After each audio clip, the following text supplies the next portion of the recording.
Hoy vamos a tratar un tema que considero el elefante en la habitación de Record of Ragnarok, que si bien pasa desapercibido de primeras en la obra, considero que está siendo una gran incógnita. Con esto me refiero al paso del tiempo para los humanos tras su muerte y el concepto de la Edad Dorada. Por lo que vimos en la obra de Record of Ragnarok, se nos plantea que los Einherjar, o sea, los participantes de la humanidad, serían revividos en su mejor estado durante su vida, lo que la obra denomina su Edad Dorada, estando sus capacidades físicas como mentales en su punto culmen, y a esto se le sumaría el Volund que harían con sus valquirias, que les permitirían tener un aumento en sus capacidades, ya sea un arma o una armadura o un exoesqueleto como el caso de Raiden, para así poder tener una oportunidad de hacer frente a los dioses. Y hasta ahí estamos todo bien. Por lo general los personajes nacen, se desarrollan hasta que alcanzan su edad dorada en vida, y a partir de este punto sus habilidades y poder van disminuyendo con el paso del tiempo, para finalmente morir. Entonces sus almas entran al Edén o al cielo, en teoría. Pero por otro lado, las mismas almas parecen permanecer en un estado óptimo en ese lugar. Por eso cuando vemos a Lubu, esta aparece con la marca en su cuello del día de su ejecución, pero siempre estando en su mejor estado, como también se vio el caso de Adán. Pero esto cambiaría totalmente en la ronda de Sasaki, ya que pudimos ver que los seres humanos siguen viviendo pasada su muerte, e incluso los mismos pueden llegar a envejecer, lo que me resulta muy extraño, en lo que llamaremos un cielo aparte para las almas de los humanos, ya que no parecen ir al Valhalla, porque no vemos que tengan interacción con los dioses hasta el momento del torneo, al menos en el caso de los humanos con menos antigüedad.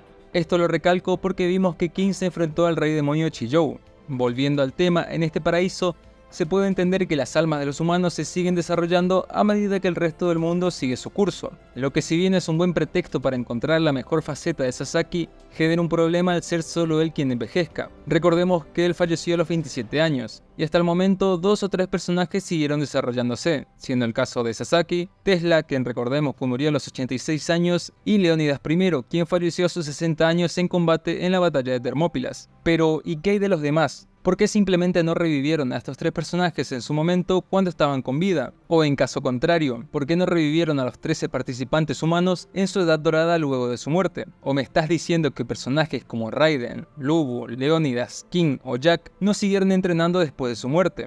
Siendo que estos eran artistas marciales, soldados y en caso de Jack, un asesino, que tranquilamente podría seguir aprendiendo más técnicas de asesinato, o porque ellos entraron en un letargo a lo Gordon Freeman luego de su muerte, ya que esto de vivir la vida después de la muerte les abriría un mundo de expectativas muy altas, en este extraño cielo de los humanos, o a donde sea que vayan las almas. Además se entiende que tendrían su cuerpo físico en óptimas condiciones, y se les daría la posibilidad de seguir mejorando, tal y como hizo Sasaki.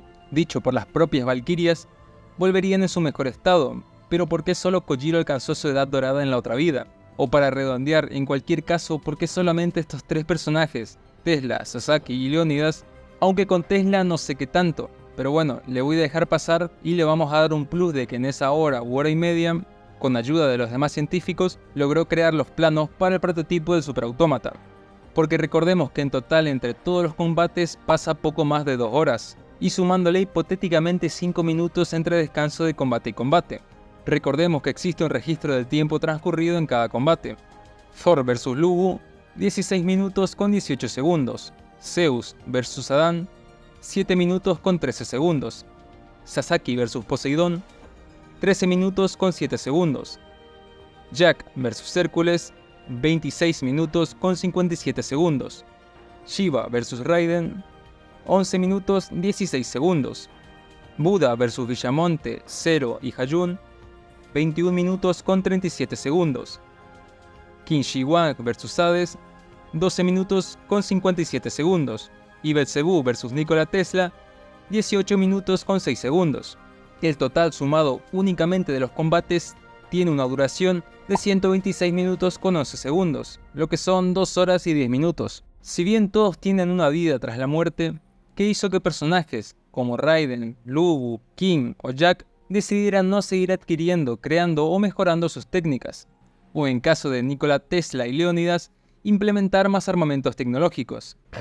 Si Sasaki en 400 años se puso roto, King en sus 49 años de vida creó el Chiyou y es el humano más poderoso visto hasta ahora, solo por debajo de Adán. En la otra vida tendría más de 1200 años para entrenar y se pondría rotísimo, siendo que podría mejorar sus técnicas o crear nuevas, o incluso cambiar de equipamiento por algo más cómodo, como lo hizo Leónidas. quien al menos a diferencia de Sasaki, el rey espartano tuvo un pequeño cambio estético, dejando de lado su armadura por un atuendo militar moderno, pero no más que eso, siendo que entre la muerte de los personajes y la actualidad, que rondará por los años 2000, 2010 e incluso 2020, cada uno tiene cientos o miles de años de por medio, que evitaba que Jack no usara una pistola con silenciador a los Hitman, o que Raiden estuviera con un mejor entrenamiento, o Lu con una mayor técnica. ¿Por qué solo a Sasaki lo revivieron 400 años después de su muerte? Y no en su mejor momento cuando aún estaba con vida. O sea, el Sasaki de 27 años que peleó contra Musashi. Tendría mucho sentido que hicieran esto con el resto de los luchadores humanos.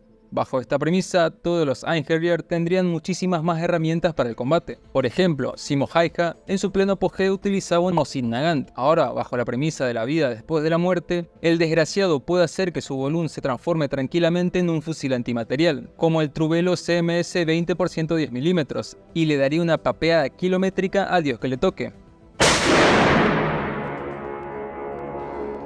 Porque si alguno me dice, no, es que las Valquirias no se pueden convertir en algo tan complejo como un rifle moderno, solamente en armas simples como armaduras o hombreras, recordemos que la Valquiria de Tesla literalmente se volvió una armadura eléctrica con 3 bobinas, entre otras cosas más que poseía el superautómata, y eso hablando de solo lo que se ve a primera vista. Del mismo modo, vemos que Jack llega a utilizar una pequeña pistola de gancho, así que vemos que él tenía conocimiento sobre las armas de fuego, por lo que tranquilamente podría tener una Glock. Así como vimos las pistolas que utilizaba Ebisu, uno de los 7 dioses de la fortuna. Su par de pistolas tenían la característica que derretían todo lo que estuviera a su alcance. Y se preguntarán de qué fuente sacó esto. Tenemos las fuentes detrás de Buda como prueba de esto. Lo raro es que si bien dieron a Leónidas un escudo que se puede convertir en varias cosas y que su atuendo militar sea algo moderno, no lo vimos utilizar ningún arma de fuego. Tampoco digo que use un rifle de asalto Mark II Lancer de Gears of War, pero sí quizás una pequeña pistola acompañada de su escudo, como las fuerzas especiales. Así esto le hubiera dado un poco más de versatilidad al combate. Y ahora que lo pienso, no vimos muchos ataques a distancia como proyectiles por parte de ambos bandos hasta el momento. Lo cual me resulta un tanto extraño teniendo en cuenta de que muchos dioses se prestan para ataques de este tipo. Ni Thor ni Zeus utilizaron sus rayos para un ataque. Si bien Thor los utilizó, solo fue para recargar el Mjolnir y poco más. Poseidón, teniendo hidroquinesis, no hizo uso de esta habilidad en combate. Por otro lado, si bien Jack arrojó cuchillos y el Big Ben, estos fueron fruto de su Volún y de su entorno. Shiva por su parte tampoco, lo único que se tiró fueron tremendos pasos sabrosones. Zerofuku fue el más cercano con su tormenta de la desgracia. Por otro lado, Kin, irónicamente siendo un humano, utilizó este tipo de ataque, con el uso de sus soplidos de bolas de aire del modo ballesta. Por su parte, Tesla llegó a utilizar un ataque de este tipo, pero solo una vez, con el Plasma Pulse Punch Cross-X. Y por último, Belzebú tampoco emitió ningún tipo de ataque a distancia como tal.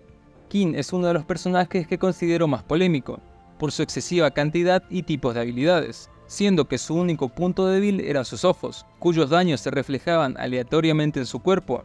Digo esto porque el daño reflejado no era letal para el usuario, como pudimos ver tanto en su flashback como en su combate con Hades. Kin, pese a experimentar el dolor, es capaz de soportar el ataque que fuese, aunque este fuera un corte al corazón y pecho, como el caso de Hades.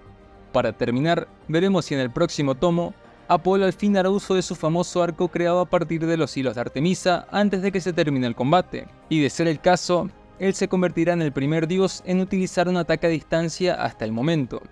Pero bueno, eso es todo por ahora, sin más nada que decir, hasta la próxima.